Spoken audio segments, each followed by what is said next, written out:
আসসালামু আলাইকুম। সকালবেলা ঘুম থেকে উঠে আমি ভর্তা, ভাজি এগুলো রান্না করেছি। কিন্তু আমার ছেলে বলছে এগুলো খাবে না, আম্মু মাংস রান্না করে দাও। এজন্য আমি ফ্রিজ থেকে একটা পোটলা নিয়ে মাংস ভিজিয়ে তার থেকে কয়েক পিস মাংস নিয়ে ছোট, ছোট করে কেটে নিলাম।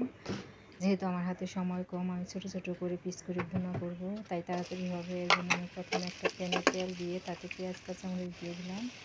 পেঁয়াজ, কাঁচামরিচের সাথে আমি দিয়ে দিলাম আদা, রসুন বাটা, ২টা এলাচ, ২টো দারচিনি আর একটা তেজপাতা। এখন এগুলো আমি লাল করে নেব। একটু লাল করে নিয়ে সামান্য পানি দিয়ে দিব। এরপর আমি দিয়ে দেবো মরিচের গুঁড়া, হলুদের গুঁড়া, জিরার গুঁড়া, সামান্য ধনিয়ার গুঁড়া এবং পরিমাণ মতো লবণ। এরপর এগুলো দিয়ে আমি মশলাটা এখন কষিয়ে নিচ্ছি ভালো করে। এরপর মশলাটা কষানো হয়ে গেছে আমার, এই যে দেখুন উপরে তেল উঠে গেছে। এখন আমি মাংসটা দিয়ে কষিয়ে নিচ্ছি। সামান্য একটু পানি দিয়ে দিলাম। এই পানিতে আমি মাংসটা পুরোপুরি রান্না করে ফেলবো। এই যে দেখুন এখন আমি মাংসটা এই পানিতেই ভুনা ভুনা করে নেব।